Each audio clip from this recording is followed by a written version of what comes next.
Tyler Kolek has continued to impress in the Summer League for the New York Knicks. He stuffed the stat sheet, scoring 21 points, dished out 8 assists, and grabbed 4 rebounds. Kolek also shot 6 of 14 from the field and 60% from the three-point range in the game, and finished off by hitting the game-winning shot. It was a layup, and he was fouled and then knocked down the free throw to give the Knicks the 1-point win. Overall, Kolek, looking at why he went to the second round versus the first round, the reason why he fell to many scouts was because of the worries that they had of his ability to finish over bigger defenders, and he did exactly that in this game. It was also his athleticism. Kolek, he's never going to be the most athletic guy on the floor. He's never going to be the best defender even, but his playmaking ability is exactly what the Knicks have been desperate for the past 2 seasons behind Jalen Brunson. That's why they went out there and they signed Cameron Payne, so that way they don't need Kolek to produce right away as a rookie, but for the future, not even just the next couple of seasons, but later into the season, they can just sort of ease Kolek in, because there are plenty of people in the Knicks organization that believe Kolek is ready to play about 9 to 13 minutes a night. The question is, will he end up doing that? So they're just giving him an opportunity to continue to develop and to learn from Brunson and Payne and McBride and all of these guards that the Knicks have right now.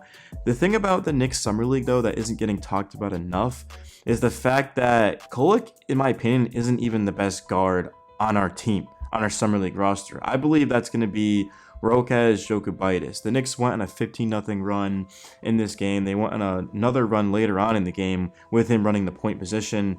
Jokubaitis, he played, of course, in Lithuania at Barcelona, so he has professional level experience.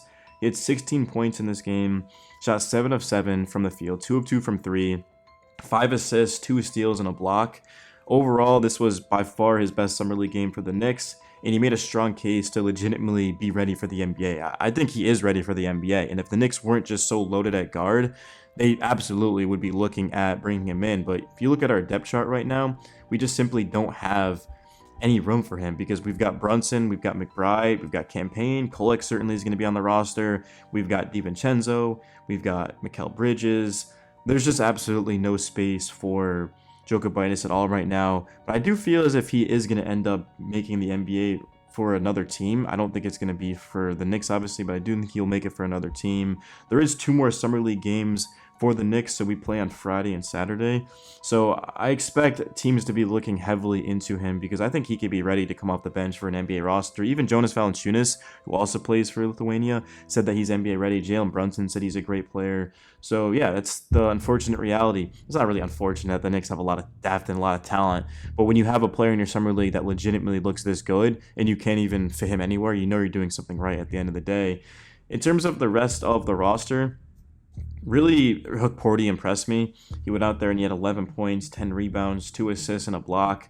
This was definitely his best game. It's good to see him have one where he was efficient. A lot of wide open dunks too, because when you're playing with Tyler Kolek, you're going to get a lot of open looks.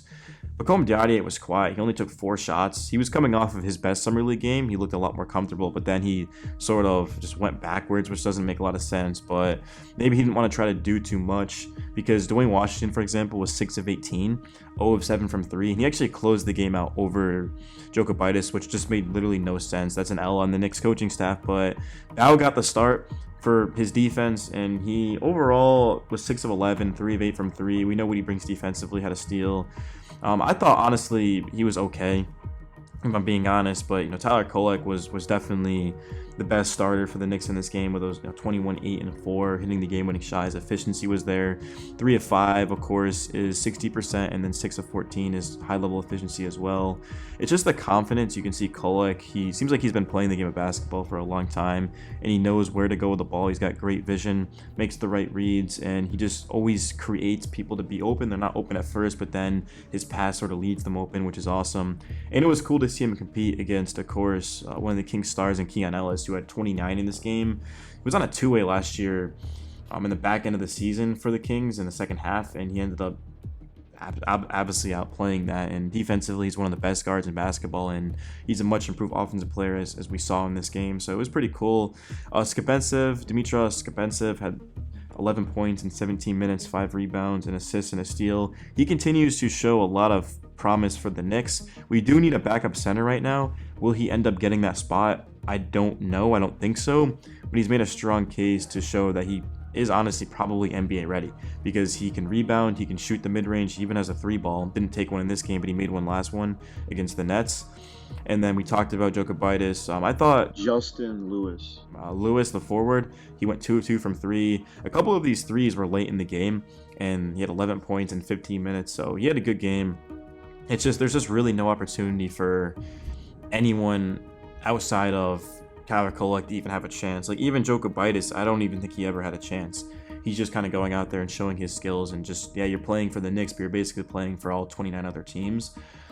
And then moving forward for the Knicks, it's sort of just going to be about how they can get Tyler Kolek involved in their actual roster, because we know Jalen Brunson's going to start. He's probably going to play anywhere from 35 to 37 minutes. And then Miles McBride, he even probably is not going to get too many minutes because Mikal Bridges is going to start. Dante's coming off the bench. Cameron Payne, I feel like right now would be honestly our backup point guard. I'm not saying he's going to have more of a role than McBride, but Payne is a traditional point guard. He's a guy that can pass, he can shoot, and of course he's been around the league for a lot longer than McBride. He's going to be turning 30 versus McBride, who's 23. So that's the thing, is McBride's more of a 2-guard, right? He's not going to run the offense. So that alone means that McBride as a backup point guard isn't that valuable. And that brings in Tyler Kolek. Is the issue for the Knicks is that their offense was significantly worse with Jalen Brunson off of the floor, and that makes sense because he's our best player, but it's also something bigger than that. It's that the Knicks haven't had reliability, someone that can run the offense, that has that high IQ, ridiculously high IQ, and that's going to be Kolek. But again, his athleticism is certainly going to be a question mark, but at the same time, Jalen Brunson's not athletic.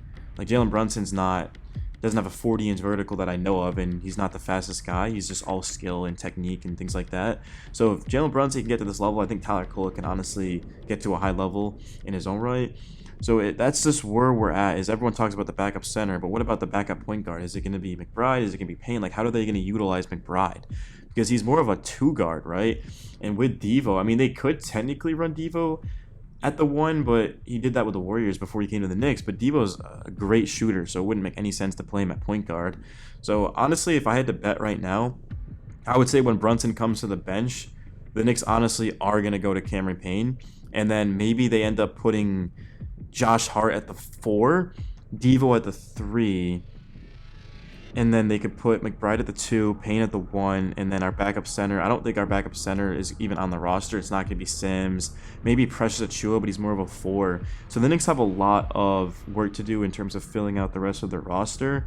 But it's definitely coming along nicely because the main thing is going to be your star talent. The Knicks have a lot of talent. They've got Brunson and Randall. So they have a number 1 option on a championship team. They have a number 2 option, an All-NBA player, 3-time All-Star. Mikal Bridges is a perfectly fine number 3 option, guy that can give you 20 a night, that plays high-level defense. And then they've got OG, Mitchell Robinson. So they have rebounding, they have rim protection, they have elite perimeter defense, they can switch everything. Randall's going to be the question mark, even though he's the second option. Who does Randall defend, and also what do you get from him from an efficiency standpoint? Can he stay healthy? So there is going to be question marks with the Knicks' durability. We know Coach Tibb likes to run his players to the ground, but also the Knicks do have a lot of options coming off of their bench with Devo, McBride, Hart, Payne, Tyler Kolek now. So honestly, as long as Tibbs utilizes this rotation, goes 10 to 12 guys, the Knicks should be able to stay healthy the rest of the season. And of course, a guy like a Keita Bates-Diop is somebody who could definitely come in if needed and play some minutes. But I don't think the Knicks honestly are gonna go too deep into the rotation. I think they'll probably go like 9 guys, 10 guys at most, which will result in a lot of winning. But deep into the playoffs, is that going to be able to last? Because we know a team like the Boston Celtics likes to go deep into their rotation. In the regular season, they let's go Knicks Celtics box score. We'll see how many guys. So April 11. All right, they played 6, 7, 8, 9, 10, 11, 12. So they played 12 guys. 2 of them played 7 and 6 minutes, but everyone else played 13 or more minutes. So yeah, the Celtics went really deep. And you look at a team like the Knicks, who they played 1, 2, 3, 4, 5, 6, 7, 8, 9. So we played 9 guys. So yeah, huge difference between playing 9 and 12 guys. So I think the thing for the Knicks is just going to be keeping guys healthy. And I think Tyler Kolek definitely helps us do that.